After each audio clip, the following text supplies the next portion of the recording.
Waalaikumsalam warahmatullahi wabarakatuh. Semua mahasiswa itu ada 9 orang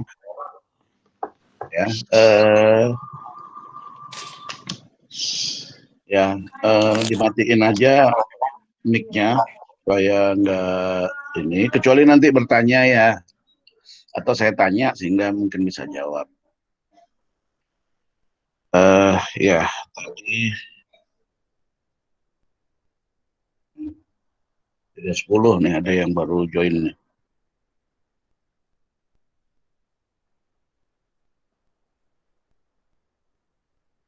Ini pernah ketemu saya nggak sebelumnya? Belum, Pak. Belum, ini kayak Belum, Pak. Aulia kok kayaknya namanya udah familiar.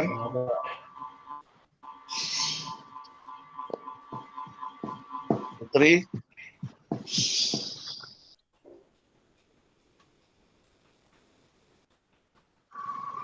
Oh.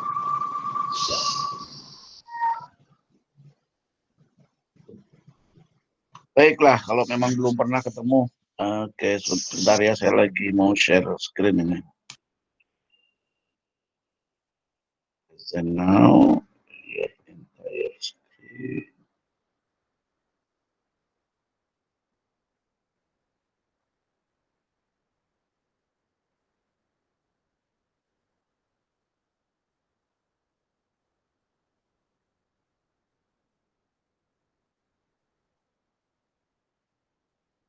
Kelihatan?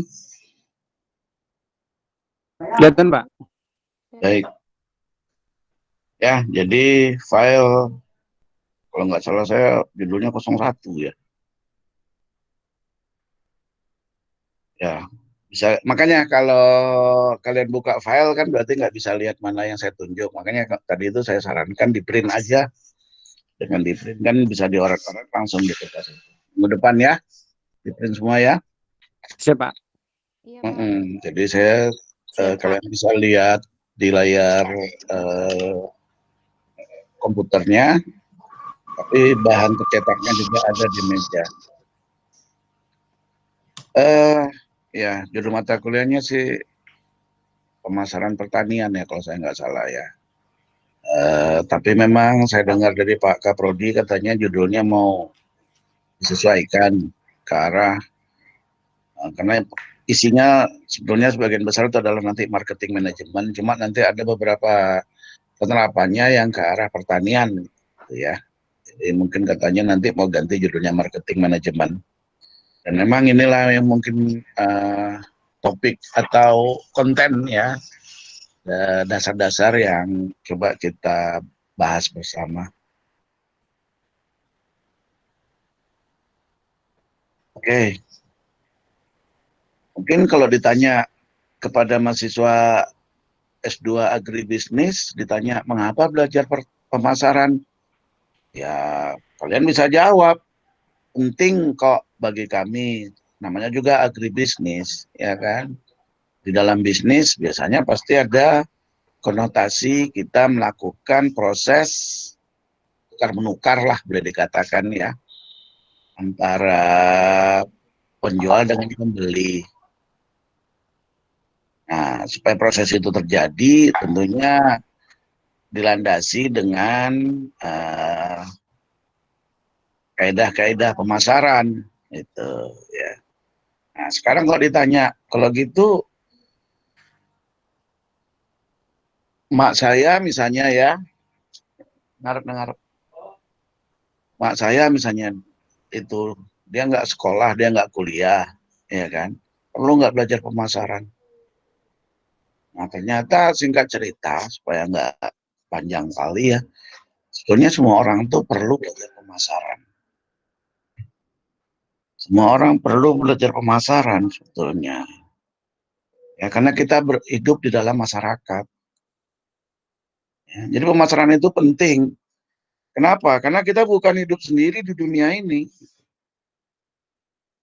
Karena ada makhluk-makhluk lain. Dan juga ada makhluk yang memang satu spesies sama kita, yaitu manusia-manusia lah di sekitar kita, di dalam masyarakat kita. Jadi pemasaran itu penting.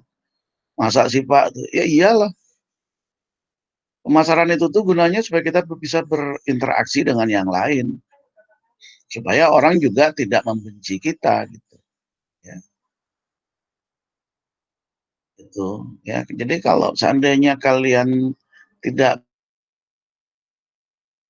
untuk jadi marketing itu kan diantaranya salah satu pemahamannya atau gunanya ya itu tadi saya katakan agar orang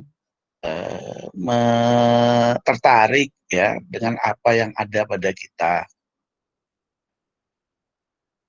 supaya misalkan tetangga juga peduli sama kita. Kamu bayangin kamu hidup di kompleks perumahan tapi orang apa namanya para tetangga tidak peduli sama kita. Alangkah ya tidak nyamannya kita ya. Nah itu dia ya. Jadi juga ini misalkan ya mahasiswa ngapain sih kuliah gitu kan. Ya karena nanti jawabannya sih yang paling ideal sih untuk mendapatkan ilmu pengetahuan. Kan begitu ya. Kalau udah dapat ilmu pengetahuan terus ngapa? Ya supaya hidup saya lebih baik. Hidup lebih baik gimana? Ya diantaranya mendapat pekerjaan yang baik. Kan gitu kan. Nah untuk mendapatkan pekerjaan yang baik bagaimana? Nah diantaranya sebagian besar itu adalah melamar pekerjaan diantaranya ya enggak. Nah untuk melamar pekerjaan itu kan apakah nanti kita diterima atau enggak oleh si pemberi. Nah itu tergantung pada bagaimana kita mampu memasarkan segala sesuatu yang ada pada kita. Gitu. Halo, masih bisa dengar? Saya ganti pakai earphone. Masih Pak. Baik. Jadi seperti itulah kira-kira ya. Jadi pemasaran itu penting. Kenapa? Ya karena kita hidup di dalam masyarakat. Ini kalau bahasa Inggrisnya ya plays an important role in society itu maksudnya adalah karena pemasaran itu memainkan peranan penting di dalam masyarakat. Nah, apalagi kalau seandainya kita memiliki sebuah bisnis ya atau terlibat di dalam bisnis, maka itu menjadi suatu hal yang sangat vital agar bisnis tersebut dapat tetap survive. Bisnis tersebut dapat berkembang, bisnis tersebut dapat tumbuh, bisnis tersebut dapat menghasilkan keuntungan, ya. Nah, dalam hal ini memang itu pemasaran mutlak, di mana kita bisa memperkenal bagaimana konsumen bisa datang kalau konsumen tidak kenal dengan apa yang kita coba untuk tawarkan ke mereka, gitu, ya kan? Nah, itu berarti konsep-konsep atau kaedah-kaedah pemasaran yang harus kita pahamin lah, ya. Seorang ini yang hadir ini, mahasiswa yang ada ini sekarang, ada yang masih single, atau itu mahasiswi-mahasiswi ini, ada yang masih single kan? Single Pak. Nah, kalian akan menjadi single forever atau jomblo forever kalau nggak pandai memasarkan apa yang menjadi kelebihan kalian, iya kan? Betul, Jadi Pak. ya, Betul. itu Iya Pak. masih single kamu ya. Jadi harus kita pinter memasarkan lah apa kelebihan-kelebihan kita sehingga nanti apa namanya ya itulah kan suka digeledekin kau kok nggak laku-laku sih nak gitu kan. Nah nggak laku-laku tuh kan artinya memang nggak ada yang tertarik sama kita. Kenapa nggak tertarik? Oke lah Pak karena belum jodoh iya gitu, tapi semua yang kita lakukan di bumi ini kan kita usaha dulu ya nggak, jangan kemudian apa-apa diserahin, oh itu Tuhan Pak belum memberikan ini gitu. Tuhan sudah mengizinkan, kitanya yang nggak berusaha, ya kan. Kenapa sih kau nggak masih belum dapat kerjaan? Ya belum rezeki Pak gitu. Nah, kalau kamu diam-diam aja ya nggak akan dapat pekerjaan lah gitu kan. Disalahkan lah Tuhan belum ngasih rezeki gitu. Usaha kita nggak tahu ya. Nah, itu tadi jomblowan jomblowati itu kok nggak laku-laku tuh nanti ya karena apa tadi pemasarannya kurang mantap. Baik, Nih, tadi yang saya ceritakan ya, seorang mahasiswa ya kan. Nah, dia nanti melamar pekerjaan, pasti dia membuat CV, kurikulum vitae, ya, riwayat hidup. Apa yang kita tulis di riwayat hidup itu? Semua yang hebat-hebat tentang kita kan? Nggak akan mungkin kamu bikin saya pernah dulu ditabokin orang gara-gara saya dulu ini gitu. Enggak kan? Pasti yang kita bikin pernah pernah menjadi misalkan ketua BEM gitu ya enggak? Pernah misalkan mengikuti apa namanya training di mana gitu kan? Kamu juga lampirkan ijazah dan apa namanya itu transkrip nilai predikat cum laude gitu kan pada waktu kuliah gitu. Yang bagus-bagus kita tulis. Tujuannya apa? Ya tujuannya supaya orang tertarik dengan kita kan. Begitu juga saat bekerja kan, kita bekerja nanti supaya nanti karirnya tambah naik. Itu kita juga. Jadi banyak orang kerja ya, dia kerjanya bagus, dia rajin, tapi bosnya nggak tahu kalau dia tuh bagus, bosnya nggak tahu kalau dia tuh rajin. Jadi nggak pernah dipromosikan, nggak pernah naik ininya karirnya. Itu juga salah ya. Jadi kita juga harus bisa memasarkan lah hebatnya kita ya. Makanya mengapa belajar pemasaran supaya kita bisa naik karir kita ya kan. Nih, offers career opportunities ya. Jadi dengan pemasaran kita berkesempatan untuk mendapatkan peluang lebih baik dalam peningkatan karir gitu. Jadi poinnya tuh coba kita introspeksi diri kita, kok gini-gini aja? Oh ternyata saya memang nggak pinter dalam memasarkan. Banyak kok ya orang yang seperti itu, rajin, sebagainya, tapi gitu-gitu aja. Ada lagi yang sebetulnya nggak bisa apa-apa, tapi pandai memasarkan dirinya gitu loh. Kalau kita bilang ya mungkin apa ya, cari muka lah, ya kan, atau apa gitu, pandai ngecap lah. Justru orang seperti itu tuh kalau kita lihat ya, banyak yang sukses juga gitu malahan ya. Nah, jadi memang penting pemasaran itu rupanya gitu. Sesuatu yang jelek dari kita, kita tutupin dengan pemasaran yang baik gitu ya. Jadi kalau begitu yang baik gimana? Ya kualitas kitanya bagus, pemasaran kita juga bagus, maka insya Allah nanti karirnya juga menjadi lebih bagus. Kalau enggak juga Pak, ya kalau enggak juga ya memang ada rencana kita, namun rencana Tuhan lebih baik ya. Jadi kita punya rencana, tapi percayalah ya, setelah kita berusaha, setelah kita berdoa juga, gitu kan perlu tuh ya kerja dan doa ya, itu juga perlu.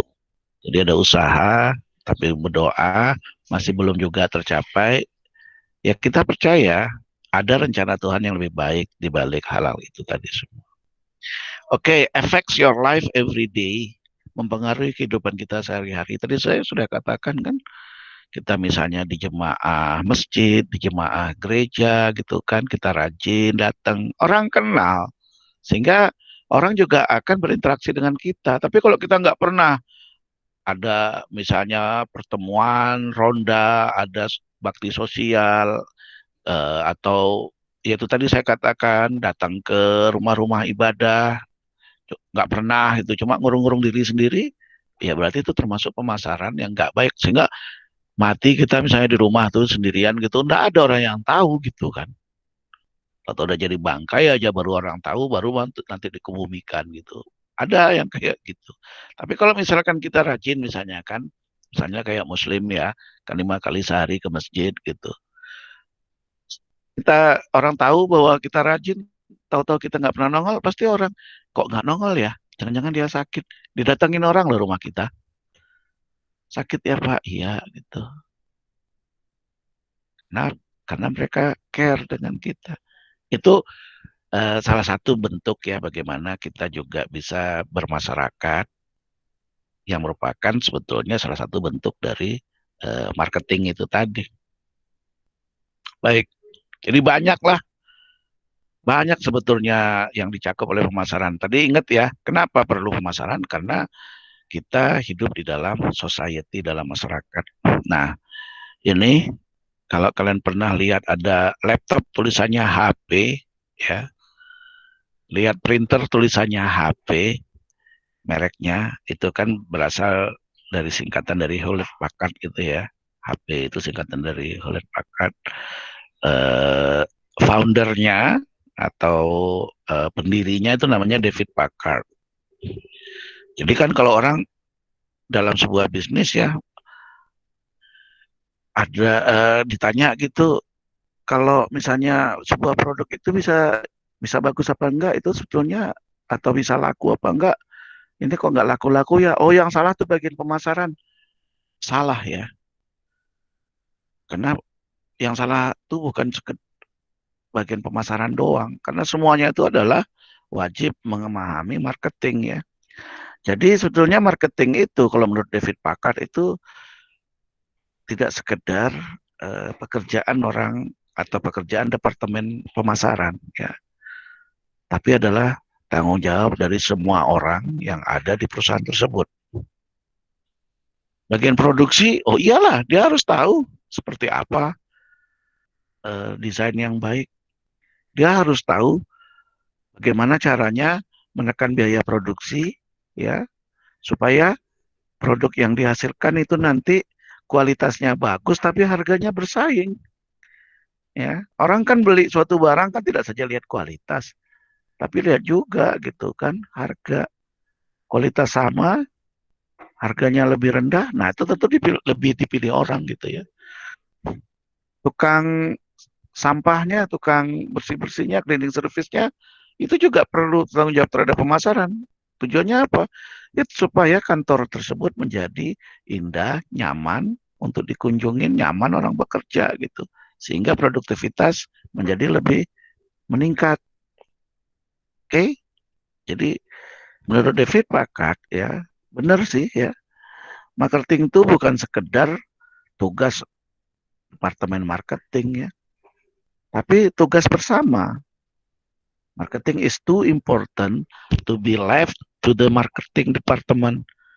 Marketing itu tidak semata-mata menjadi tugas kewajiban orang departemen pemasaran, tetapi adalah tugas bersama.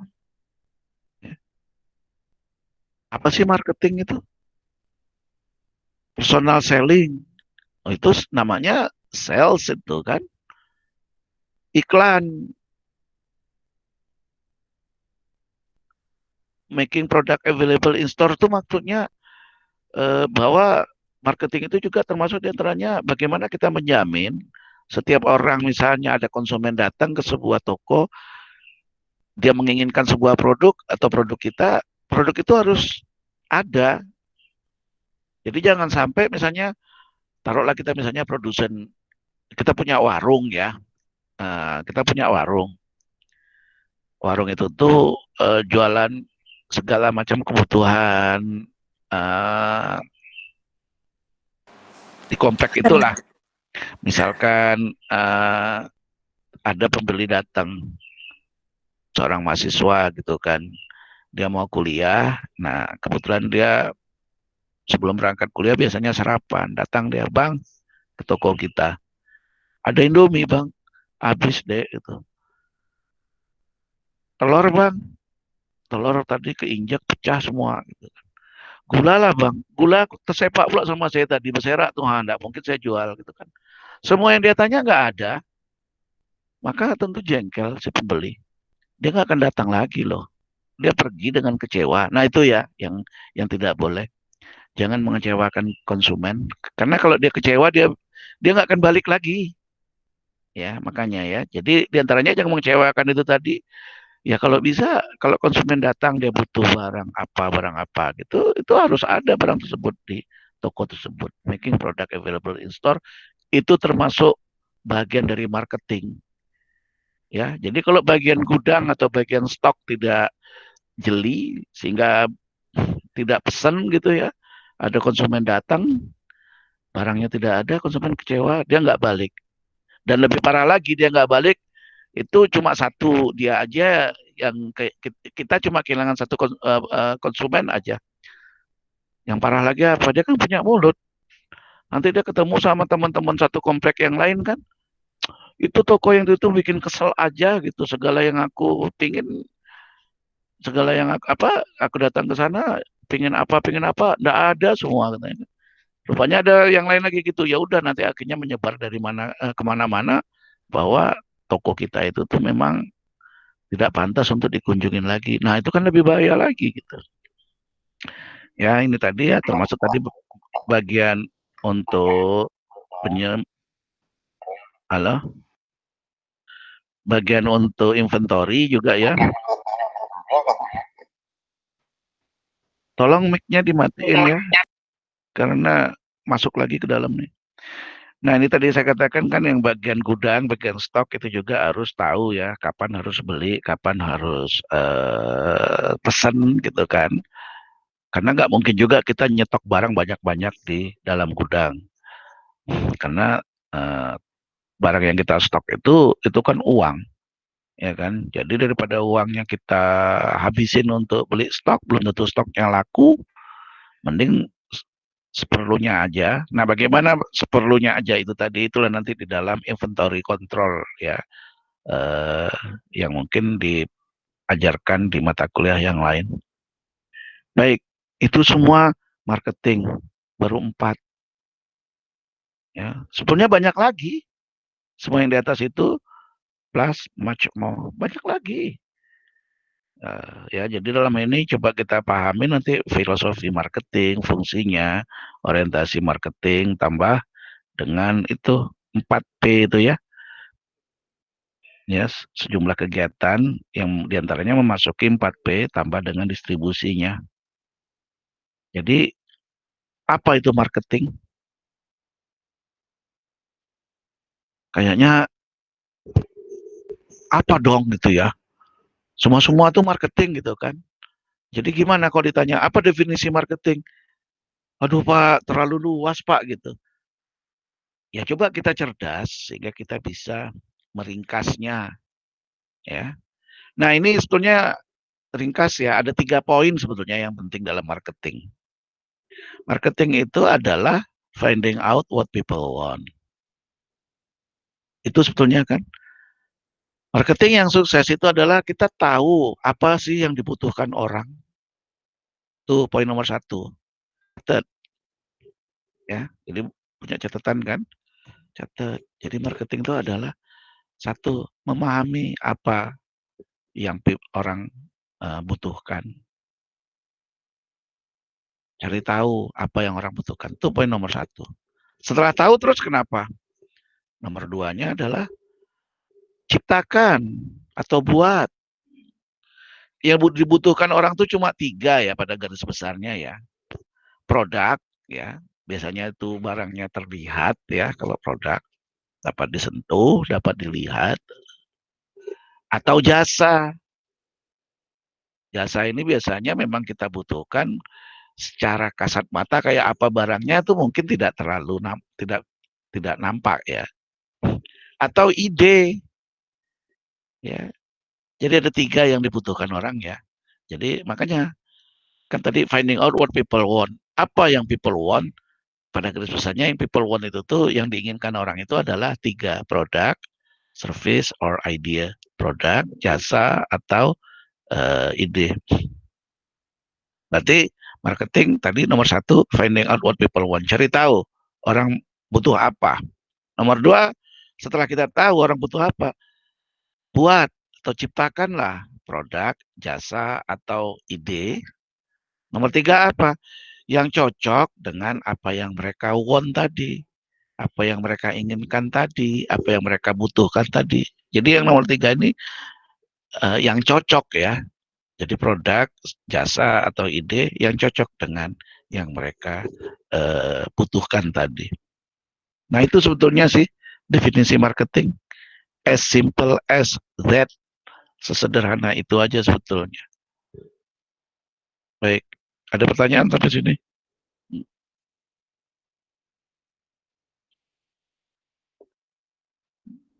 Halo, ada pertanyaan?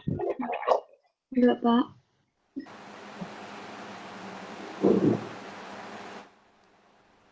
Lanjutin ya. Siapa? Nah, itu sebetulnya definisi sederhana aja dari marketing ya, yang memang masuk akal, yang memang filosofi dasarnya seperti itu. Nah, kalau secara resmi ya, definisi marketing ya menurut AMA, American Marketing Association ya, definisi marketing tersebut adalah sebagai berikut ya. Nah, marketing itu adalah proses perencanaan dan eksekusi atau implementasi ya dari itu dia ya. Jadi kalau mau dicatat nih bahasa Indonesianya adalah pemasaran atau marketing itu adalah proses perencanaan. Jadi perencanaan juga termasuk komponen marketing ya. Dan pelaksanaan, executing itu pelaksanaan sebuah konsep ya kan, koma penentuan harga, koma promosi, koma dan distribusi.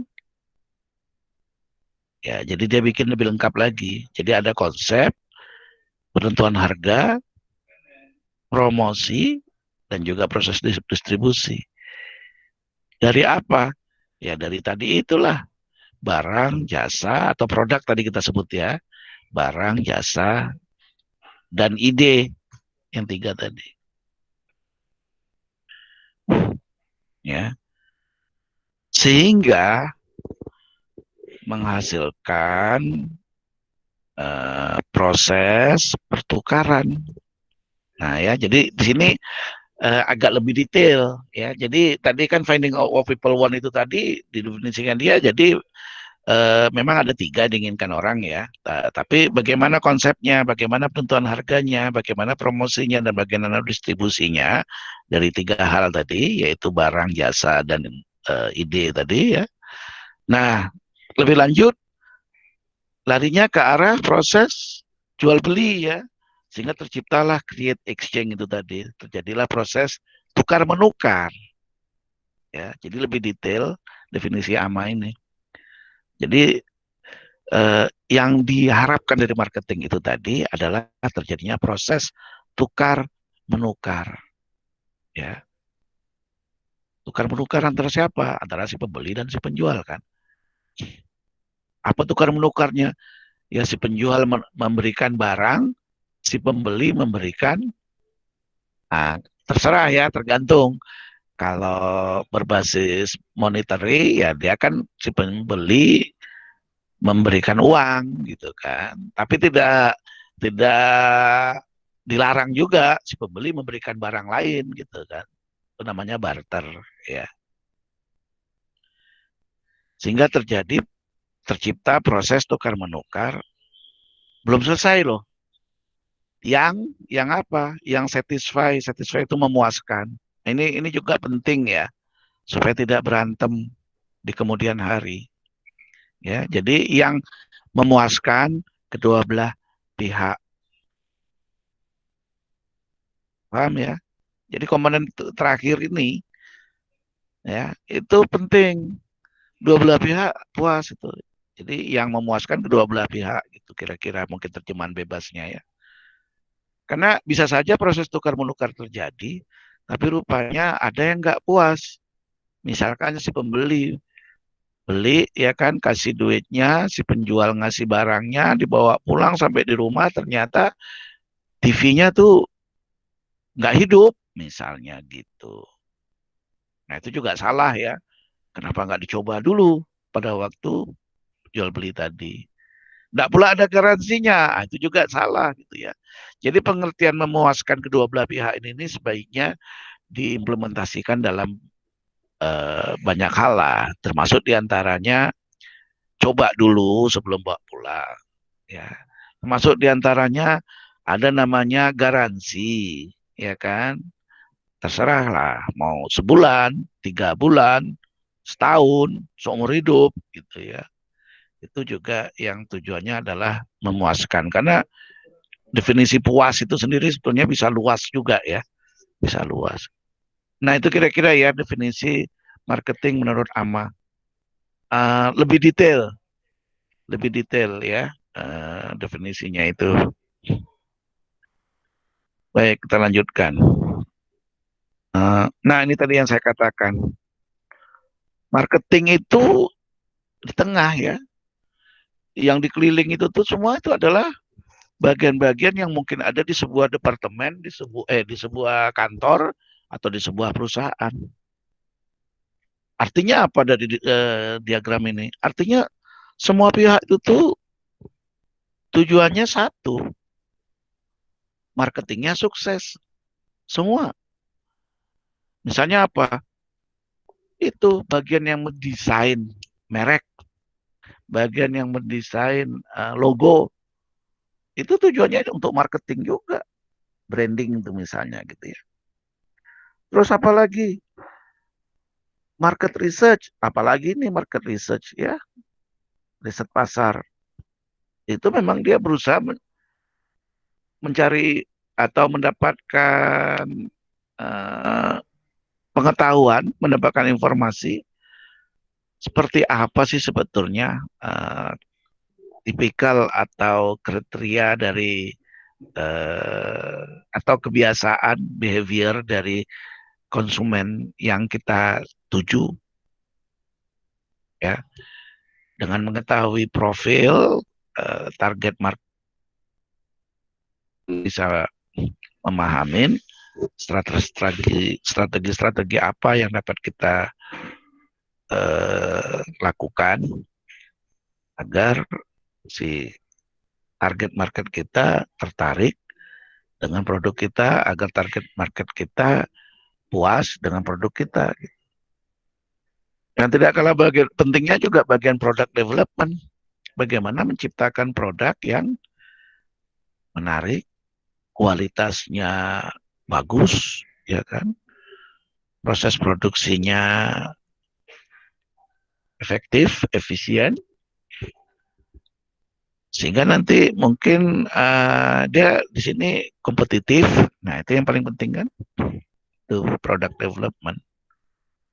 Bukan mudah juga ya untuk menciptakan produk. Kita lihatlah itu, contoh lah kayak di pasaran ya. Yang mudah aja deh, karena semua orang kalau bicara soal gadget, semua orang biasanya punya gadget ya untuk komunikasi. Macam-macam kan itu di pasar, sampai kadang kita bingung sendiri gitu. Karena tiap saat muncul aja produk-produk baru. Nah, itu kerja orang bagian departemen produksi ya, mereka inovatif, kreatif, supaya apa? Supaya tetap eksis, supaya tetap survive, supaya tetap memimpin ya di pasar gitu ya, product development. Nah, kerja keras dari bagian produksi itu akan menjadi sia-sia kalau bagian advertising dan sales promotionnya ini tidak aktif, tidak agresif gitu ya, untuk mencoba memaparkan di pasar keunggulan dari produk yang susah payah tadi dikembangkan. Nah, ini dua ini. Apakah dalam bentuk macam-macam tuh nanti ya, dalam bentuk kalimat-kalimat yang baik, dalam bentuk desain kreatif visual yang baik gitu ya, dalam bentuk mungkin promosi-promosi, misalkan ya kalau beli 2 maka ada diskon misal gitu ya, dan sebagainya gitu. Nah, ini dia penetapan harga juga ya, itu tujuannya supaya marketingnya sukses dan sebagainya. Inilah physical distribution ya, karena distribusi juga merupakan hal yang tidak mudah ya, apalagi untuk skalanya nasional, apalagi kalau skalanya sudah internasional gitu ya, memasarkan ke seluruh dunia gitu, dengan berbagai macam karakteristik konsumennya, dengan berbagai macam aturan-aturan dari negara-negara yang ada itu ya, dengan apalagi untuk bersaing dengan produk-produk yang juga skalanya internasional ya, itu distribusi, harga, semuanya itulah, marketingnya itulah yang memang betul-betul harus baik, sehingga nanti memang bisalah sukses di pasar. Tuh ya. Jadi semua departemen, semua bagian, semua pihak yang ada di perusahaan atau organisasi tersebut ya, itu memang tujuan akhirnya adalah untuk marketing. Baik, sebelum lebih jauh kita bicara soal marketing, ada sejumlah konsep-konsep inti, konsep-konsep dasar yang perlu kita pahamin. Pertama kita paham dulu deh, marketing itu kenapa sih sampai orang mau susah payah mencari uang untuk apa? Untuk membeli sesuatu gitu, ya. Ya kita kan nabung ya.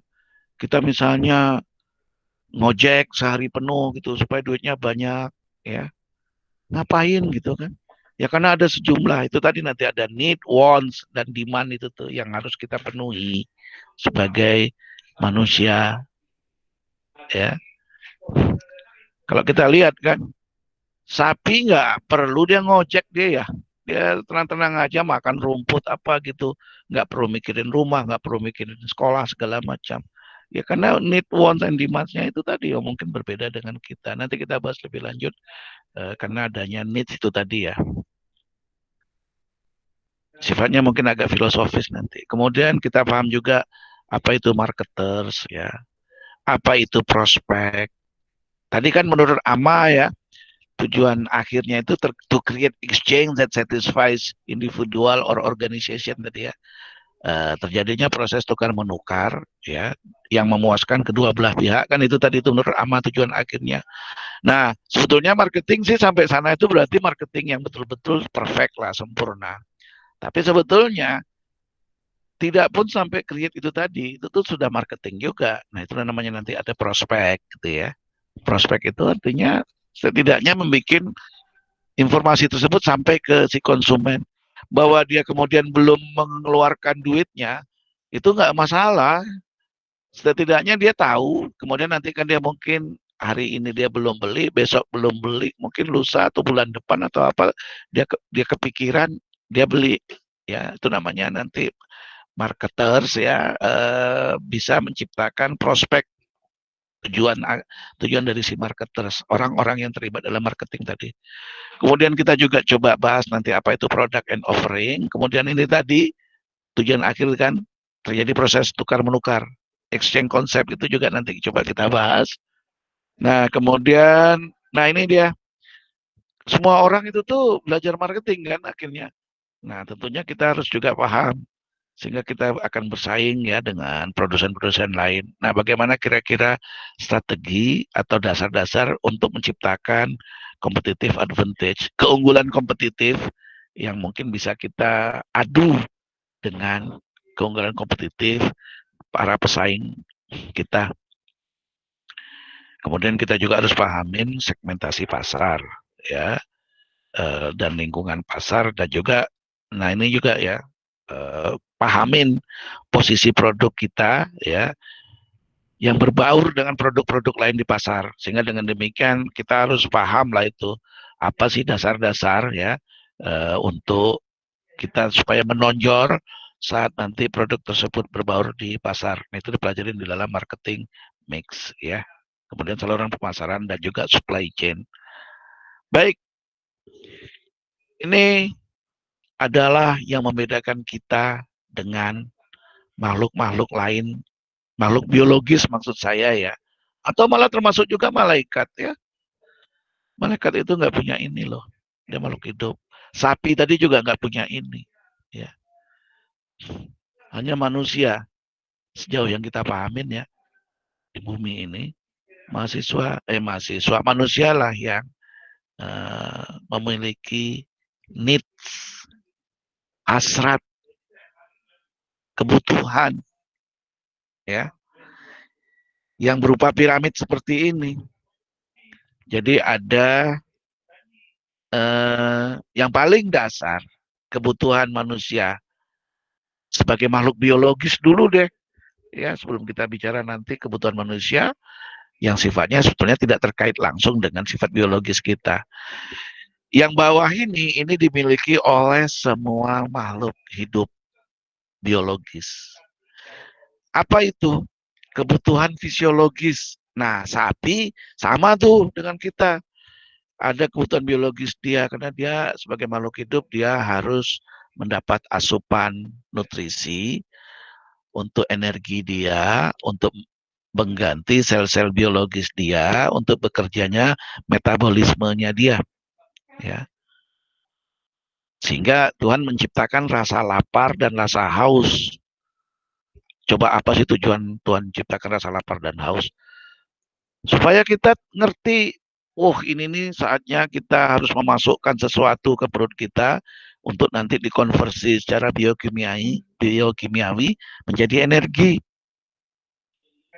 Kita harus memasukkan sesuatu ke perut kita, ini saatnya untuk memasukkan sesuatu, makan maksudnya ya, agar kita dapat mengganti sel-sel tubuh kita yang barangkali sudah rusak. Nah, ini dimiliki oleh semua makhluk hidup, baik itu berupa makhluk yang paling sempurna yaitu manusia, maupun hewan, maupun mikroba. Ya. Haus, ya, kita masukin air ya. Nah, kenapa? Karena secara biokimiawi ya, kita makan itu sebetulnya kita memasukkan komponen-komponen kimia yang nanti akan diolah. Nah, yang olah siapa? Itu yang namanya enzim. Ya, enzim itu protein dan dia bisa bekerja jika ada air. Ya, jadi dalam hal ini kita haus itu menunjukkan alarm supaya kita minum, supaya apa? Supaya enzimnya bisa bekerja. Karena kalau tanpa air, enzimnya tidak bisa bekerja. Baik, physiological needs, kebutuhan dasar. Ya, sebetulnya seperti sapi ya. Mana ada misalnya rumput itu perlu digoreng sama dia. Mana ada rumput itu perlu dibarbeque sama dia. Nggak penting sama dia. Dia makan gitu aja lah. Beda dengan kita, itu aja sih bedanya. Sama-sama butuh makan, sama-sama butuh minum. Cuma manusia lidahnya ini ya, itu punya cita rasa sehingga dia bisa memilih makanan yang kualitasnya lebih baik ya. Sehingga dia tidak mau makan sembarangan kecuali kepaksa loh ya. Nah, itu ya. Baik, saya lupa tadi menceritakan ini sumbu X-nya ke kanan ya. Itu adalah kuantitas dari yang membutuhkan produk yang kita akan coba konsumsi tadi. Ke atasnya sumbu Y-nya itu adalah harga. Ya, maksud saya begini,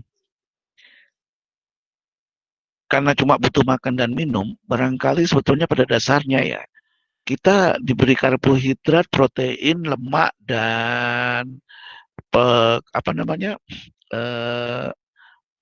sumber asam-asam nukleat, itu kita insya Allah akan hidup dan bisa bertahan hidup cukup lama gitu. Jadi boleh dikatakan selama yang kita makan itu sifatnya adalah dia mengandung karbohidrat, protein, lemak, dan juga tadi saya katakan sumber asam nukleat, maka sebetulnya ada terpenuhi kebutuhan kita. Tapi kenapa kita ada yang makan nasi, mungkin warteg deh ya. Jadi ini ada peluang kalau karena orang butuh makan dan minum, maka muncullah diantaranya warung-warung makan, rumah-rumah makan, restoran-restoran, mulai dari yang level yang paling rendah, yang mungkin harganya sangat murah untuk mahasiswa dan mungkin para pekerja-pekerja yang mungkin penghasilannya sangat-sangat ngepas dengan ya mepet deh ya, sampai nanti makanan-makanan yang mungkin dikonsumsi oleh kalangan tertentu saja. Nah, itu dia, ada harga, ada rasa ya. Jadi sebetulnya itu tadi, kenapa misalnya ada warteg, kenapa misalnya ada rumah makan Ampera, 10.000 sudah semua-semuanya. Kenapa kemudian ada misalnya restoran Pizza Hut lah contoh misalnya, minimal 100.000 itu, ya kan? Memang nggak nasi dia jual, tapi ada juga nasinya juga ya. Dia jual pizza itu kan karbohidrat itu ya. Nah itu. Dan masing-masing ramai ya.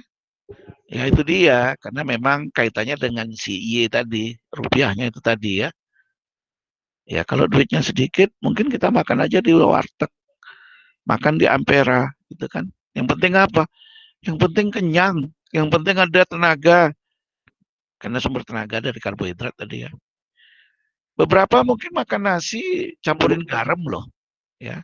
Saking nggak ada uangnya dia beli lauk pauknya, supaya ada rasa nasi tersebut campur garam. Atau nasi digoreng.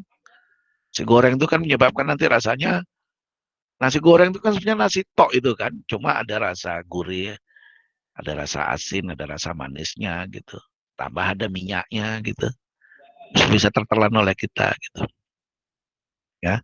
Jadi itulah kesempatan ya yang bisa kita lihat, peluang bagi kita untuk berbisnis.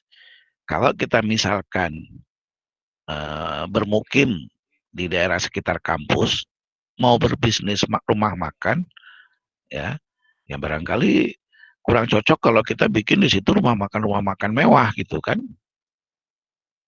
Yang mahasiswa kan sesekali sih ada juga pasti akan ada yang makan di sana gitu ya. Nah mungkin kalau seandainya kita buka rumah makan yang misalkan lah gitu ya, lauknya aja yang dihitung, nasinya ya 500 perak gitu ya, boleh makan sak kenyangnya, itu barangkali laris ya.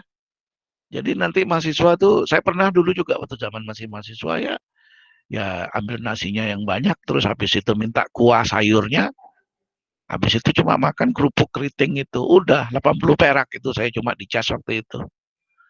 Makanan termurah yang pernah saya makan dan saya kenyang ya itulah waktu zaman saya kuliah, makan nasi putih, disiram kuah, minta kerupuk sebiji, 80 rupiah. Yang penting kan tidak nyut-nyutan kepala gara-gara perut kosong. Itu ya. Jadi tergantung target kita siapa. Ya. Yang pasti memang sebetulnya akan menguntungkan ya kalau kita buka rumah makan, karena semua tadi kan sudah saya katakan, semua manusia pasti butuh makan, butuh minum. Kalau gitu gimana bisnis yang paling potensial? Buka rumah makan. Nah, tapi kemudian lebih lanjut dipilah lagi dong siapa nanti target kita, ya. Siapa nanti yang akan menjadi konsumen kita sasar, itu dia ya. Jadi kalau misalkan sasaran kita adalah untuk orang-orang yang berduit, ya, jadi Y-nya lebih tinggi gitu. Tapi ingat, yang akan beli mungkin lebih sedikit karena orang-orang berduit tentu lebih selektif. Jadi kita buka rumah makan untuk orang-orang berduit, tapi levelnya level warteg barangkali juga kurang tepat gitu kan. Loh kan murah Pak gitu. Lah orang kaya itu dia duitnya banyak, dia bukan soal murah, dia perlu rasanya khas, rasanya sesuatu gitu ya. Nah yang sesuatu itu yang perlu kamu pahamin lah, apa selera dia gitu. Apa keunikannya gitu, supaya rame gitu. Makanya kita lihat ya ada rumah makan atau restoran mahal tapi kok rame gitu. Ya karena ada kekhasan, ada advantage yang dia tawarkan kepada orang-orang itu tadi. Baik, jadi oh iya saya lupa katakan tadi ini menurut Maslow ya. Jadi Maslow itu membagi kebutuhan manusia supaya bisa survive di bumi ini ya berdasarkan hierarki seperti inilah kira-kira ya.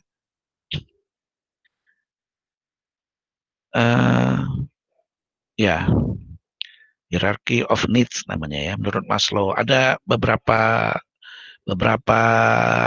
ahli ya yang membagi piramida kebutuhan ini tadi ya, yang saya paparkan di sini menurut Maslow. Baik, seandainya kemudian penghasilan kita ya untuk memenuhi kebutuhan dasar ini sudah lebih besar ya dibandingkan pengeluaran untuk kebutuhan dasar ya, maka barangkali kemudian kita, jadi maksud saya gini, makan tuh udah nggak ada masalah lagi, duit kita tuh banyak banget sudah gitu kan, gajinya sudah mulai baik, karirnya membaik gitu. Target utama kita untuk memenuhi kebutuhan dasar berupa makan dan minum tadi itu sudah tidak menjadi sebuah persoalan lagi ya. Duitnya masih berlebih, mungkin kita akan mulai merasa ada yang harus kita penuhi lagi kebutuhan berikutnya. Apa kebutuhan kita berikutnya jika persoalan physiological need ini sudah terpenuhi? Kita butuh safety need, kita butuh safety ya. Kebutuhan kita akan kenyamanan ya. Seandainya kita masih berkutat dengan ekonomi yang memang cukup ya repot kita untuk memenuhi kebutuhan makan ini tadi, mungkin kita akan maksudnya gajinya masih belum terlalu besar, Y-nya ini masih relatif rendah gitu ya. Mungkin kita tidak akan pernah mempersoalkan apakah kita tuh mau tinggalnya rumah kos, apakah rumah itu ngontrak, atau malahan sejumlah orang tidak ada pilihan selain daripada tidur di emperan toko, tidur di bawah kolong jembatan. Kita lihatlah ya. Yang penting apa dia aktivitasnya sehari-hari? Cari makan, itu betul-betul cari makan itu ya. Bagaimana fisiologinya terpenuhi. Ada dia berpikir untuk tinggal di rumah yang nyaman. Terpikir sih iya, tapi kemampuan tidak. Ya, jadi mau nggak mau segala daya upaya dia karena Y-nya rendah, ya memenuhi ini tadi aja dulu. Tapi saat misalnya dia rezekinya membaik, ya, sehingga ini pun sudah tidak merupakan persoalan bagi dia, maka dia mungkin sudah memikirkan, wah masa sih tinggal di ini, duit aku mas cukup ini gitu. Sehingga dia mungkin sudah bisa membeli barang-barang berharga, ya. Oh iya satu lagi nih, mungkin kita sering lihat orang bajunya compang-camping, bajunya barangkali mungkin tidaklah compang-camping tapi kayaknya itu melulu. Ya barangkali karena dia nggak mampu beli baju. Cukup banyak maksudnya. Tapi saat duitnya mulai banyak, dia mungkin mau nggak mau dia beli baju. Jadi pakaian itu termasuk untuk secure. Ya kamu bayangin aja lah kamu ke pasar cuma pakai celana pendek aja gitu, nggak pakai atau pakai kaos singlet gitu kan, atau pakai baju compang-camping pergi kuliah pakai baju yang hari ini baju itu besok itu lagi lusa itu lagi gitu, rasanya kan nggak ya. Kalau kamu udah bisa kuliah kan berarti sebetulnya kamu tuh kebutuhan kamu tuh udah lebih dari untuk memenuhi kebutuhan makan, sehingga kamu memang akan memerlukan baju yang pantas. Jadi sandang dan papan ya, papan itu rumah, sandang itu sesuatu yang kamu sandang, pakaian ya. Itu kebutuhan berikutnya yang kita pikirkan setelah physiological need ini terpenuhi. Ya, kita mungkin mulai memperhatikan bagaimana baju yang lebih pantas. Kita mulai berpikir, gimana kalau aku kos? Yang dulunya pernah kos, duitnya ada lebih lagi. Gimana kalau aku mulai nyicil rumah? Kenapa nyicil rumah? Ya mau beli rumah cash, belum cukup duitnya. Ya udah kos saja. Kalau kos, nggak enak. Kenapa? Campur-campur sama orang. Kenapa lagi? Ya Pak kosnya kalau telat-telat dikit manyun aja gitu ya. Jadi ya udah nyicil rumah atau jadi milik sendiri nantinya gitu ya. Ya, itu karena kita butuh secure. Kita butuh protection ya. Rumah, baju itu sebenarnya bertujuan untuk melindungi dari panas, dari hujan, ya kan? Pakai baju kan melindungi dari dingin, dari sengatan matahari, baju yang pantas tadi. Kendaraan juga ya.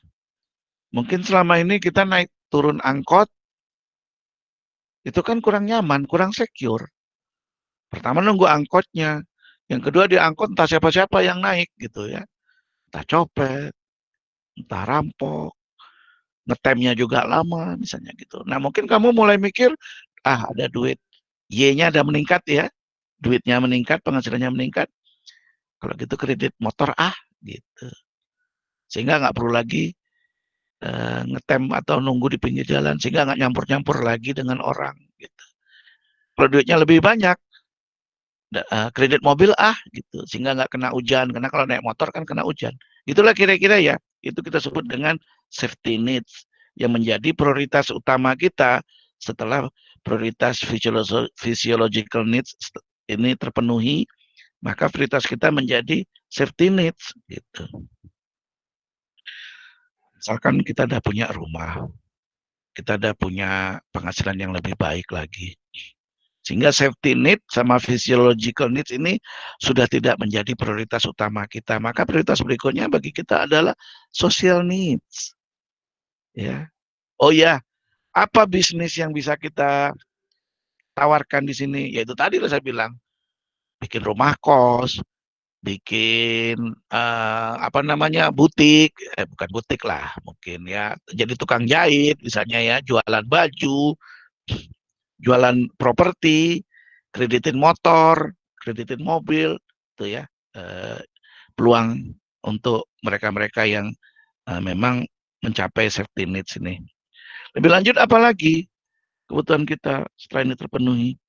Yang semula mungkin kita berkutat untuk dua yang bawah ini, kita nggak berpikir untuk cari jodoh misalnya gitu ya. Kita tidak berpikir untuk terlalu banyak nongkrong-nongkrong di pinggir jalan bersama teman-teman ya.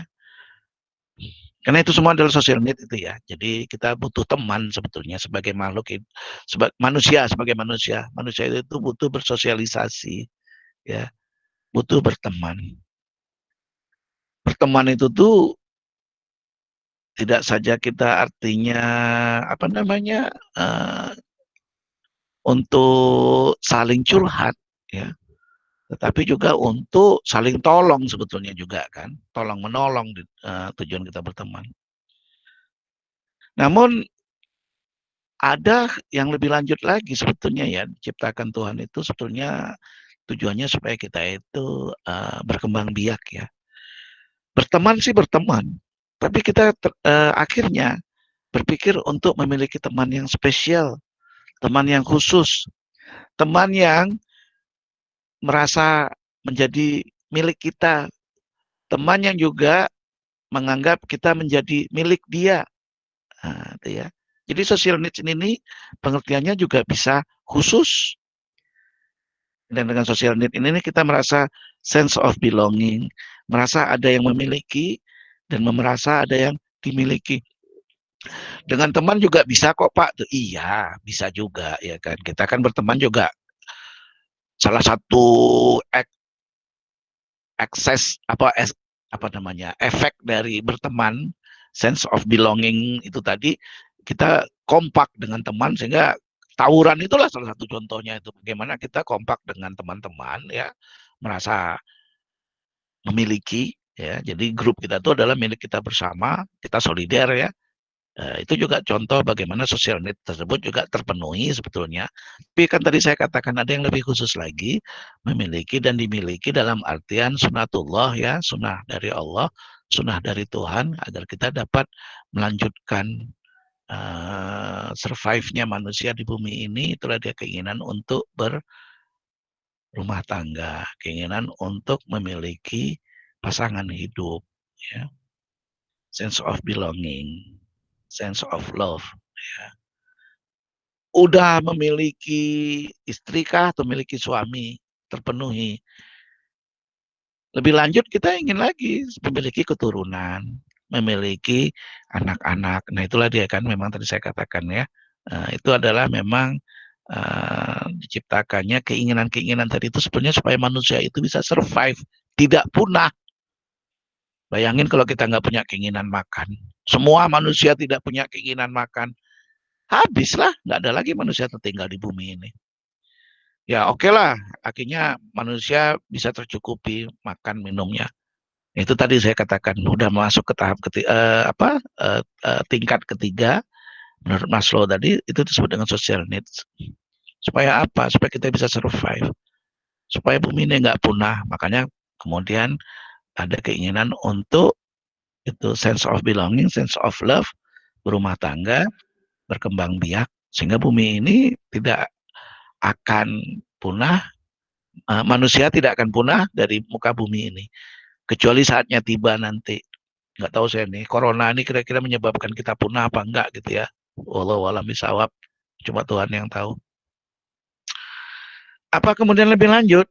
Setelah ini punya anak, punya rumah bagus, punya istri cantik, udahlah makan, udahlah nggak usah dipikirin lagi. mobil paling bagus kita punya, ya. Ternyata kemudian target kita, keinginan kita lebih lanjut itu naik ya. Kita ingin disebut dengan esteem need. Kita mulai peduli dengan status sosial kita. Kita ingin menjadi lain dari yang lain. Nah, itu disebut dengan esteem needs. Maksudnya lain dari yang lain itu tuh kita ingin menonjol lah di dalam society ini. Bagaimana caranya? Ya, misalnya kita ingin beli pakaian-pakaian yang dibuat bukan yang, kan malu ya pakai baju tahu-tahu ketemu orang lah bajunya sama dengan kita gitu kan, padahal nggak kenal kita, beda dengan seragam lah ya. Tapi yang saya maksud misalnya pergi ke sebuah pesta, kita pakai batik kita yang paling bagus, ketemu orang lah kok sama batiknya gitu, mau ditaruh mana muka kita, apalagi kita misalnya udah cukup mapan gitu ya. Nah itu dia. Nah, apa yang kemudian oh ya sorry nih, social need. Kalau gitu apa yang bisa ditawarkan di sini? Banyak loh. Berteman itu, ya kalau kita lihat ya, banyak rumah makan itu tempat-tempat nongkrong, coffee house segala macam ya. Itu sebetulnya kan tempat-tempat nongkrong ya, tempat kita bersosialisasi. Pub ya, pub, tahu pub ya, apa itu, klub-klub malam gitu ya. Itu contohnya juga, itu yang fisik ya. Jangan lupa social need zaman sekarang ini juga dipenuhi dengan apa? Sosmed itu, sosial media. Karena ternyata pertemanan itu dengan kesibukan kita yang ada sekarang, itu terkadang agak sulit kita untuk nongkrong-nongkrong bareng lagi karena mungkin teman-teman akrab kita tuh sudah punya kesibukan masing-masing. Teman-teman geng kita dulu mungkin sudah terpencar kemana-mana gitu, ya. Dan kebutuhan kita untuk sosial med kita sosial need ini tadi sulit untuk dipenuhi karena kita juga sibuk gitu. Makanya muncullah kemudian sosial atau medsos itu tadi, media sosial ya, Facebook, Twitter, apalagi Instagram ya dan sebagainya itu. Dan kita tahulah kaya raya lah para orang-orang yang kreatif yang menciptakan sarana bagaimana kebutuhan kita akan social need ini tadi terpenuhi dengan adanya aplikasi-aplikasi yang mereka ciptakan tadi. Mereka kaya raya. Kaya raya dari mana? Ya karena sosial media tadi akhirnya bisa digunakan untuk beriklan dan sebagainya. Jadi dia memang gratis ya, tetapi dia mendapatkan penghasilan dari iklan-iklan yang diselip-selipkan di dalam sosial media tadi. Itu contoh bagaimana kreativitas orang di dalam mencoba untuk memenuhi kebutuhan atau need ini tadi. Baik, tadi saya lanjutin, ini udah terpenuhi semua. Maka nanti dia pingin terlihat eksklusif. Eksklusif itu tuh adalah sesuatu di luar dari yang biasa. Nah, disitulah barangkali contoh bagaimana mungkin orang menawarkan produk-produk eksklusif. Muncullah butik-butik mahal, ya, di mana nanti kualitas baju, bahannya aja udah mahal, desainnya juga lebih mahal lagi. Muncullah nanti diantaranya barang-barang mewah. Kita pakai jam tangan tuh macam-macam ini ya, kualitas ya. Ada kita ke pasar beli sekedar jam tangan 200.000 sudah bagus. Ada orang jam tangannya sampai miliar ya. Jadi jangan kaget, jam tangan doang harganya sampai miliar. Ya kalau saya sih eman-eman, saya bilang daripada beliin jam tangan sampai miliaran gitu. Lagian siapa yang mau beliin ya? Ya mending duitnya dimanfaatkan buat yang lain gitu ya. Ya tapi itu dia ya. Di sini orang berusaha tampil eksklusif. Eksklusivisme itu tadi macam-macam cara mengekspresikannya. Tadi saya sebutin jam tangan mewah. Nah, kalau kita tahu juga itu kayak Raffi Ahmad punya mobil mewah, kita tahu juga kayak Paris Hotman gitu ya, contoh nih, ya. Itu juga punya barang-barang mewah, mobil mewah punya, dia berlian juga dia punya gitu ya, dipakai gitu. Bajunya mahal-mahal. Tapi ada juga beberapa orang yang sebetulnya kebutuhannya itu apa maksud saya ekonominya sudah mapan tepat banget. Contoh almarhum Bob Sadino, tampil eksklusifnya dengan nyentrik gitu. Jadi Esteem Need ini nih tidak saja dia, yang penting mungkin dia pinginnya eksklusif, tapi penampilannya macam-macam pelampiasannya, apa penyalurannya maksud saya ya. Bisa jadi dengan membeli barang-barang mewah, bisa juga dengan tampilan yang uh, tampil beda kita sebut ya. Almarhum Sadino itu sebagai contoh, dia punya bajunya baju mahal ya, tapi digunting lengannya gitu kan. Dia beli celana panjang mahal, digunting, sehingga dia mending guntingannya itu dia jahit balik, nggak dijahit lagi loh. Jadi kewer-kewer gitu aja sama dia. Ya. Tapi orang tahu kalau dia itu orang uh, yang udah mapan, orang berada gitu. Ya, jadi nggak tahu saya, kalian pernah dengar kan nama Bob Sadino karena beliau udah meninggal ya. Yang punya Kemang Chicks gitu ya, Kem Chicks, Kem Food ya. Itu Esteem Need. Jadi sudah saya katakan, apa peluang untuk kita bisa berbisnis atau mendapatkan keuntungan di sini ya. Itu tadi jualan barang-barang eksklusif. Juga mungkin kalian pernah lihat ya, orang punya HP, HP-nya bertabur berlian, coba. Harganya oke lah, Pak, itu HP paling mahal, misalnya iPhone X, iPhone berapa tuh, nggak tahu lah saya. Harganya 30-an juta gitu. Harga sampai ratusan juta ada HP. Kenapa? Berbalut berlian. Apa keistimewaannya? Sama aja lah dengan HP-HP murah juga ya. Paling-paling untuk internet ya, bisa untuk internetan selain pada untuk komunikasi ya, teleponan, SMS ya. Koneksi ke internet. Emang ada HP yang kemudian bisa dari HP-nya yang harganya misalnya taruhlah ada HP dibikin harga 2 miliar. Kalau lapar tinggal pencet tiba-tiba makanan terhidang. Nggak ada. Memang nanti makanan tiba-tiba terhidang tapi dia karena dia melewati misalnya pesan lewat GoFood gitu ya, lewat Grab gitu atau apa.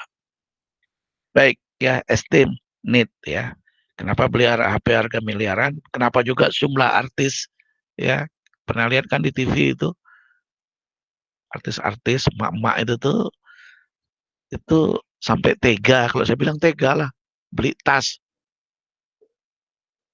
itu loh, tas yang biasa wanita tuh pergi berjalan keluar rumah tanpa bawa tas rasanya nggak pede katanya kan. Nah jadi dia bawa tas harganya sampai 2 miliar.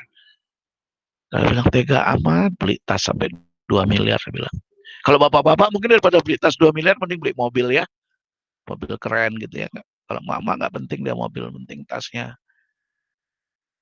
Baik, puncak dari segala keinginan itu, setelah semua itu terpenuhi ya, jadi udah orang tuh udah kaya raya luar biasa, dimakan 7 turunan pun mungkin nggak habis-habis duitnya ya, sampai dia pun bingung ngabisin duitnya, gimana caranya ngabisin duit, kok duitnya nggak habis-habis gitu ya. Banyak kan konglomerat itu. Contoh misalnya Pak JK itu tuh udah kaya raya. Contoh misalnya Pak Abu Rizal Bakri, itu beliau tuh udah kaya raya. Kok mau repot-repot ngelamar jadi presiden dulu kan?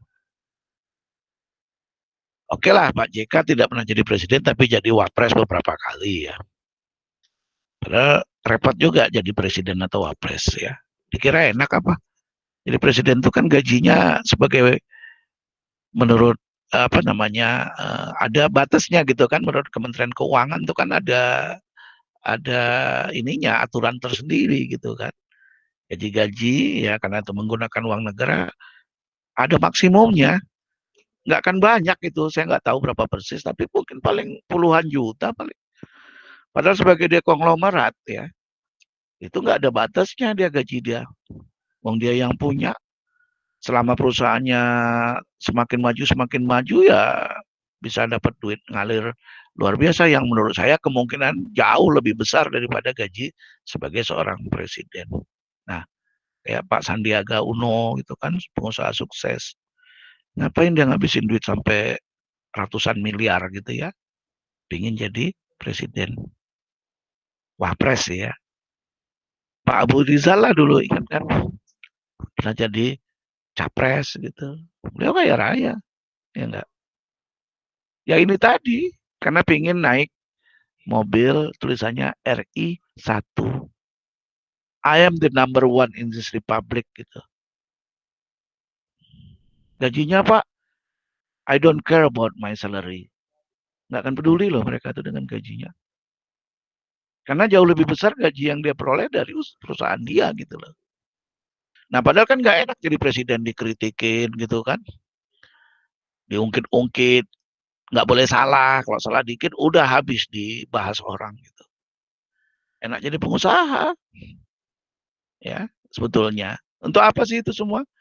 Ya karena ada keinginan kita sih sebetulnya to be number one. Self actualization namanya. Untuk level kecil, ya kita ingin menjadi number one di rumah tangga kita, ya kan? Jadi imam, mungkin saat kita beribadah, ya. Jadi camat, ya, untuk area yang lebih kecil, ya. Jadi bupati, jadi gubernur, berdarah-darah loh itu, ya. Kalau berhasil, sebetulnya juga bukan hal yang enak, ya, karena zaman sekarang salah-salah dikit, pakai baju oranye loh, dipanggil oleh APH ya, aparat penegak hukum. Ya, mending jadi pengusaha. Tapi kenapa pada pingin? Ya itu tadi ya. Lebih banyak karena sebetulnya ingin mencapai atau ingin memenuhi hasrat akan self actualization, aktualisasi diri, ya, to be number one, ya, di suatu tempat gitu. Itu makanya kalau gitu apa peluang bisnis yang bisa kita tawarkan untuk orang-orang yang sudah sangat-sangat mapan ini, di mana mereka punya ambisi atau keinginan menjadi number one tadi, banyak ya. Kamu diantaranya bisa menciptakan supaya menjadi tim sukses dari ini ntar lagi pilkada kan, karena pilkada kan katanya tidak di apa namanya ya tetap berlanjut ya berlangsung 2020 walaupun walaupun COVID-nya masih merajalela ya. Nah ada kesempatan nih kalau mau cari peluang dapat duit jadi tim sukses. Bahwa nanti kemudian yang dia dukung itu tidak lolos, nasib orang itulah. Yang penting kita sudah sukses gitu ya. Sukses menjadi apa? Sukses menjadi tim sukses gitu kan. Sukses jadi apa? Ya sukses mendapatkan percikan-percikan dari proses-proses yang kita ini. Malahan tahun berapa itu kemarin tuh ya ada waktu pilpres ya kalau saya nggak salah ya atau pemilihan itu pileg ya itu kan ada ketuanya itu orang Pekanbaru loh. Dia menggunakan media sosial ya untuk menebarkan hoax itu tadi ya. Tujuannya mendulang menjelekkan satu pihak, mengangkat pihak yang dia dukung gitu. Dan dia dibayar. Sampai sekarang juga ada itu namanya buzzer katanya itu tadi. Yang wallahu alam benar apa enggak gitu ya. Nah itu yang saya sebut tadi kebetulan tertangkap ya. Ternyata otaknya itu orang Pekanbaru. Nah itu yang disebut dengan Saracen itu. Jadi kalau yang penasaran coba ditulis ya Saracen. Coba cari di Google nanti apa benda itu. Ya. Sukses dia. Ya. Jadi dia create ratusan mungkin ribuan malahan akun-akun medsos ya untuk menebarkan hoax lah, mendukung yang dia mempromosikan yang dia dukung, menjelekkan yang lawannya gitu ya. Tuh contoh berbagai macam peluang orang untuk mencari kesempatan dalam tiap-tiap hierarki ini tadi. Oke, itu tadi ya. Kemudian sebetulnya ada satu lagi ya untuk self actualization kita lihat yang mungkin tidak gegap gempita kaitannya dengan politik dan perebutan kekuasaan atau to be number one tadi. Ada juga sebetulnya sejumlah orang yang telah melewati 4 tahapan needs hierarki needs tadi itu tadi yang mencoba untuk mengekspresikan needs-nya itu tadi dalam bentuk yang lain. Misalnya membuat autobiografi ataukah biografi ya. Kalau auto berarti dia nulis sendiri ya. Kalau biografi berarti orang lain yang menuliskan. Riwayat kesuksesan dia itu tadi mulai dari dia dulu masih susah sampai dia menjadi sukses. Itu salah satu bentuk dari self actualization juga. Jadi kalau kita misalnya pergi ke Gramedia ya, itu kita lihat banyak lah itu kan biografi Pak Soeharto, biografi siapa Tanjung itu, uh, anak singkong tuh, kok lupa saya ya, biografi Khairul ya, ya, Khairul Tanjung ya, itu ada biografinya juga kan. Kalau nggak salah saya judulnya Anak Singkong ya. Ada biografi orang-orang sukses lah yang sudah melewati tahapan ini. Belum lagi sejumlah jenderal, sejumlah apa gitu, bisa kita lihat gitu ya. Cara mereka untuk memenuhi hasrat ini tadi, needs-nya ini tadi, ya. Baik, jadi dengan paham adanya hierarchy of needs ini tadi yang dikemukakan oleh Maslow tadi, kita bisa mengertilah bahwa orang, karena ini merupakan hasrat, merupakan kebutuhan, orang akan mati-matian memperolehnya. Orang mati-matian yang saya maksud tidak akan keberatan untuk membelanjakan uangnya. Ya, tidak akan keberatan untuk berkorban. Nah, itu dia. Berkorban agar needs ini tadi terpenuhi, hasrat ini terpenuhi gitu. Nah, disitulah yang kita melihat orang-orang yang memiliki need ini tadi, kita berpikir ya, finding out what they need, what they want, itu yang penting. Jadi kita cari tahu apa sih yang mereka butuhkan. Pada prinsipnya ya 5 ini tadi ya, 5 kelas ini tadi ya. Tapi kan pada saat implementasinya itu sangat luas sekali. Nah, bagaimana supaya marketingnya sukses? Kreatif. Kreatifnya bagaimana?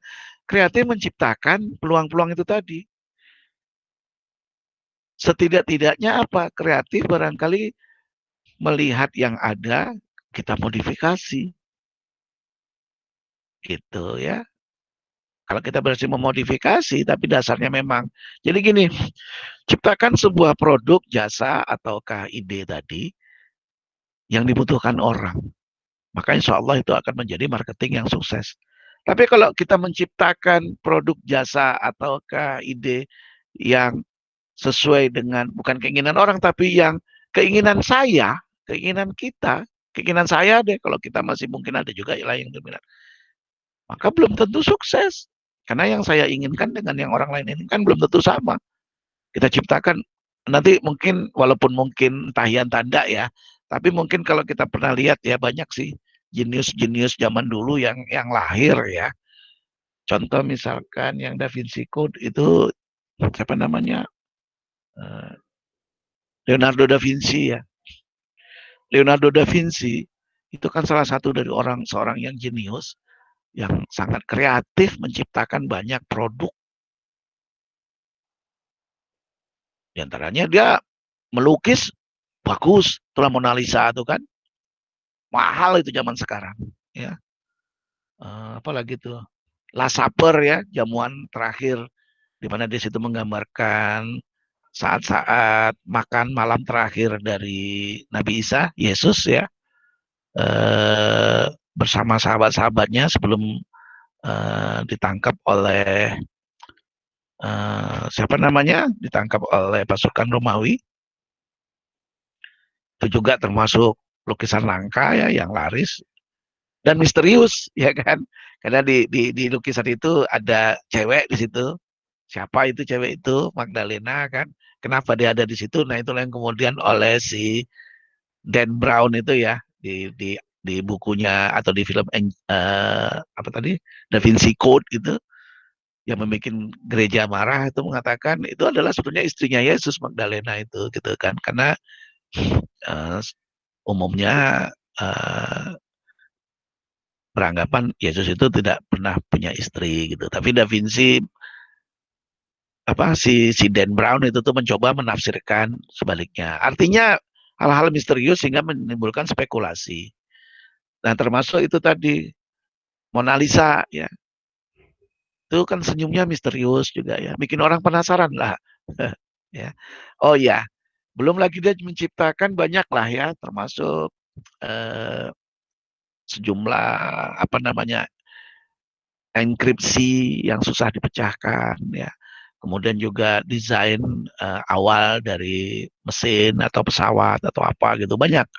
Nah, tapi dia menciptakan itu untuk keinginan dia sendiri, memenuhi hasrat dia sendiri, tidak untuk dipasarkan. Jadi dia tidak kaya raya, walaupun dia kreatif.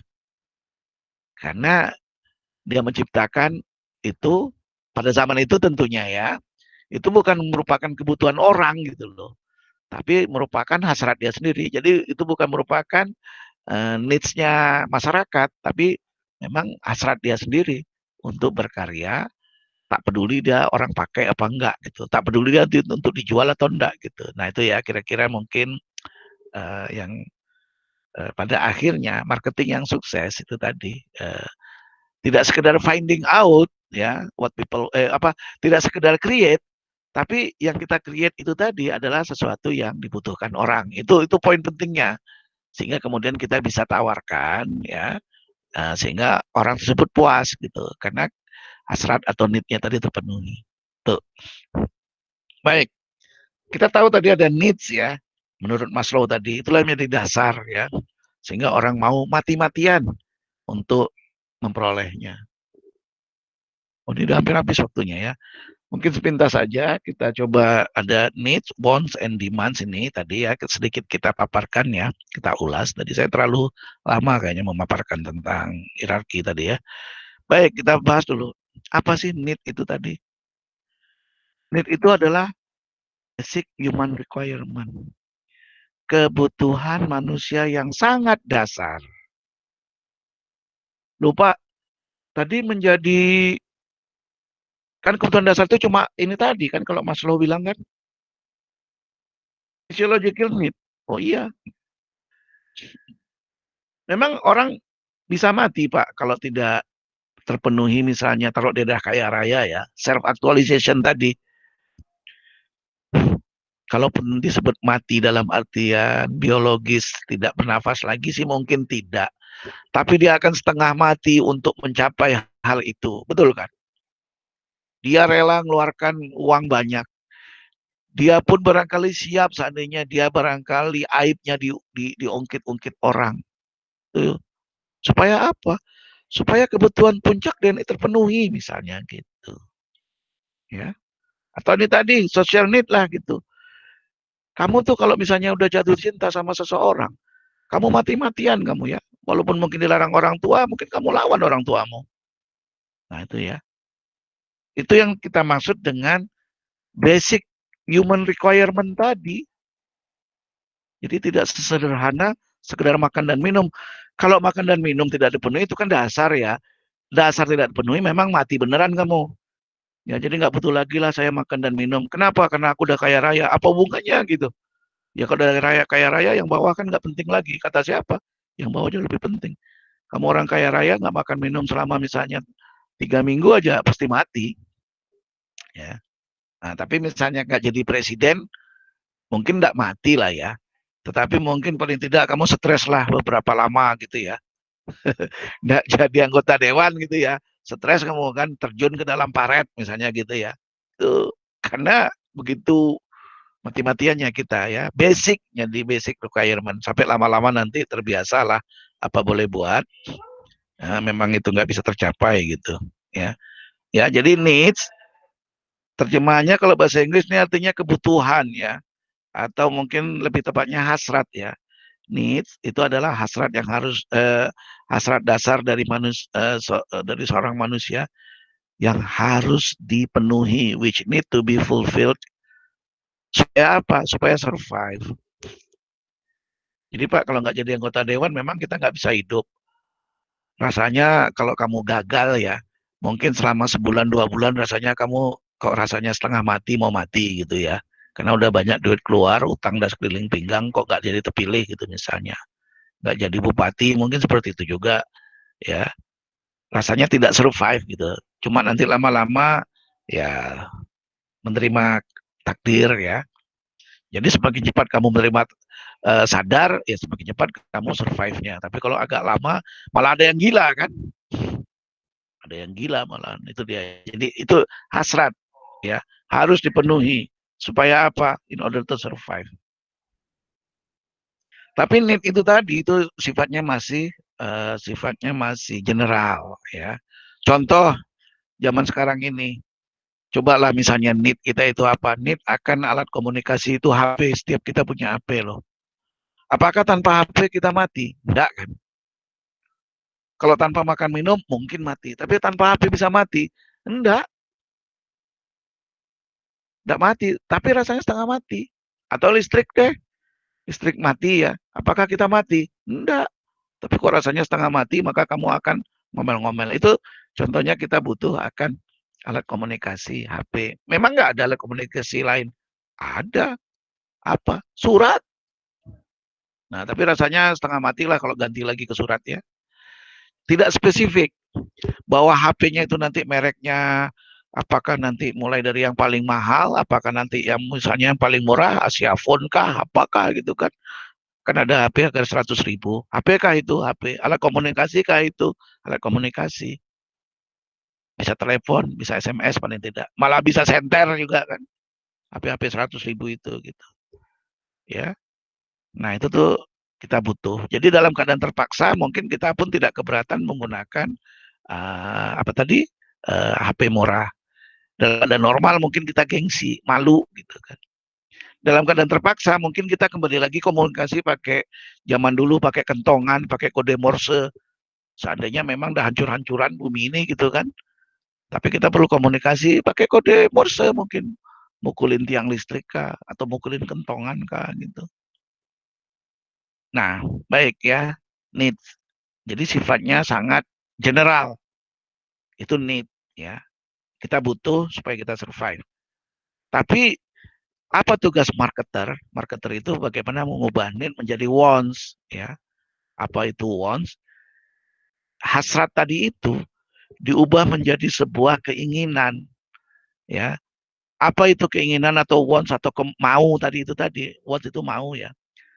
Saat si marketer itu bagaimana kebutuhan tadi diarahkan ke spesifik objek sehingga bisa memuaskan si konsumen yang memiliki need itu tadi. Jadi apa want? Want itu adalah needs ya yang berhasil kita arahkan agak ke sebuah merek tertentu gitu deh ya, ke objek tertentu agar bisa lebih memuaskan dari orang yang memiliki hasrat atau keinginan tadi. Contoh kamu lapar ya, lapar gitu. Nah nanti kita sebagai marketer dia datang ke warung kan, mau makan apa dek gitu kan. Nah nanti dia lihat menu. Sebenarnya orang lapar itu dikasih apa aja pasti dia makan, hilang laparnya pergi dia kan. Nah jangan gitu, kita tawarkan lah. Ini ada menu, silakan pilih gitu kan.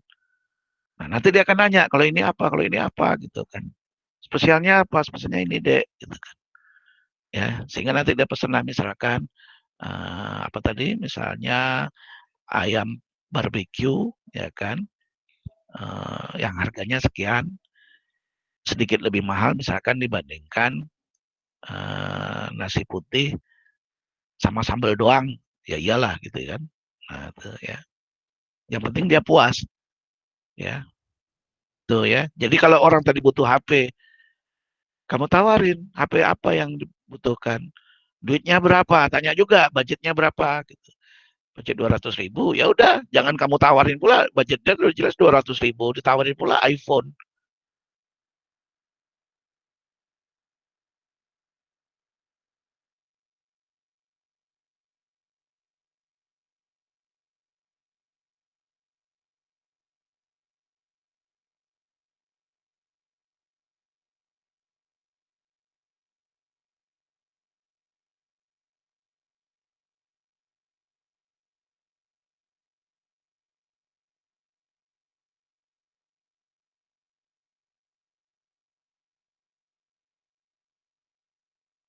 Nah, itu nanti fungsi dari marketer yang bisa kita bahas besok kali ya. Pokoknya fungsi marketer itu mengubah dari need menjadi want sehingga jadi spesifik.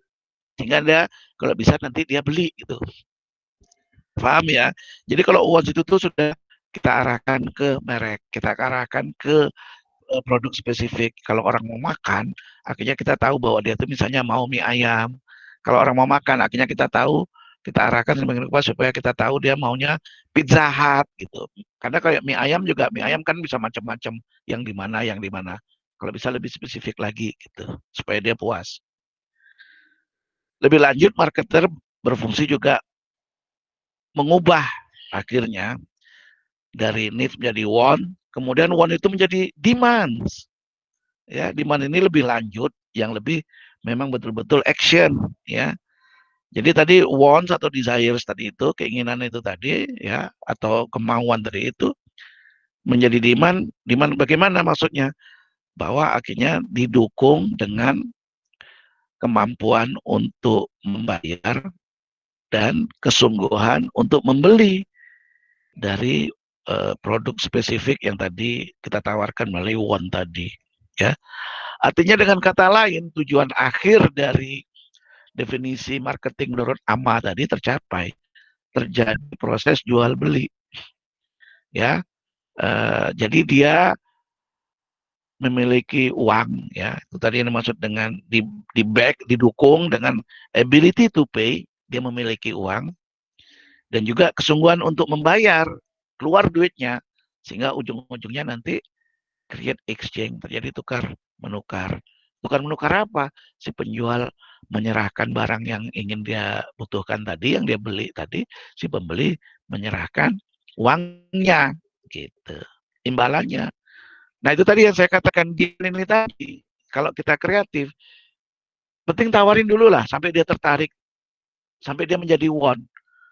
Bahwa dia kemudian waktu itu tidak membawa uang, mungkin tidak masalah. Yang penting ada uang muka dulu, misal gitu, ya kan? Atau cara lain, barang ini nanti saya antar ke rumah Pak, karena Bapak nggak mau gitu. Kan bisa juga kita tanya, oh ya ada kartu, nah ya udah kita gesek. Atau, aduh dek kartu nggak ada, ketinggalan pula di dompet saya. Jadi beli, Pak DP aja dulu, kasihlah DP sama dia, nanti kita tagih saat ngantar barangnya ke rumah.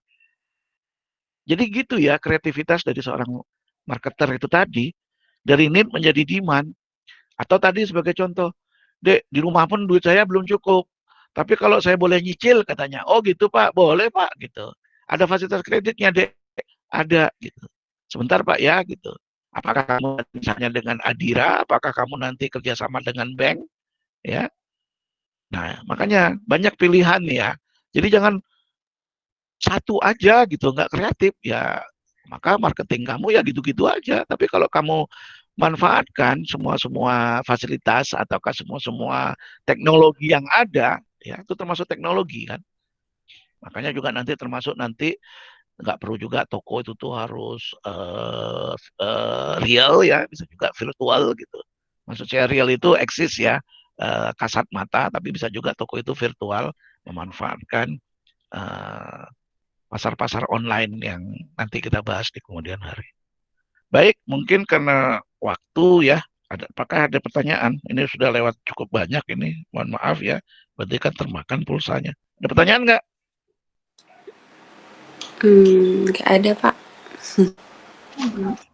Baik, sudah ada 11 orang ya. Jadi saya terima kasih atas perhatian saudara sekalian ya. Ini kebetulan saya record, jadi mungkin nanti kalau ada hal yang masih kurang jelas, kalian bisa akses. Nanti saya upload ke YouTube yang saya kasih linknya kemudian hari. Baik, Pak. Terima kasih atas Baik, Pak. informasi perhatian saudara sekalian ya. Sehat-sehat selalu, jaga kesehatan, sampai ketemu lagi pada masa mendatang. Terima kasih. Assalamualaikum warahmatullahi wabarakatuh. Waalaikumsalam warahmatullahi wabarakatuh.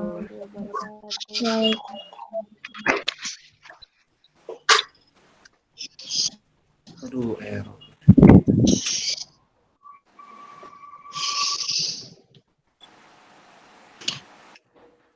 Absennya gimana ketua? Ya pakai itulah screenshot tadi. Ada satu yang nggak bisa masuk channelnya. Iya, Bang Arthur ya. Screenshot aja. Bang Arthur nggak bisa masuk. Masuk mana? Masuk ke sini. Ke Leo. linknya Bang. Leo. Ya Leo. Bang. Suruh Bang. Arthur masuk lewat kiri, jangan lewat kanan itu. Pintu udah ditutup. Mungkin mentok ke parit dia tuh, mentok ke parit mungkin nggak masuk. Ini pun laptop Oke ya. error Bang. Oke lah, oke lah. Oke, siap-siap Bang. Oke. Bang. Yo. Ya, sukses. Oke, thank you. Ya, mari.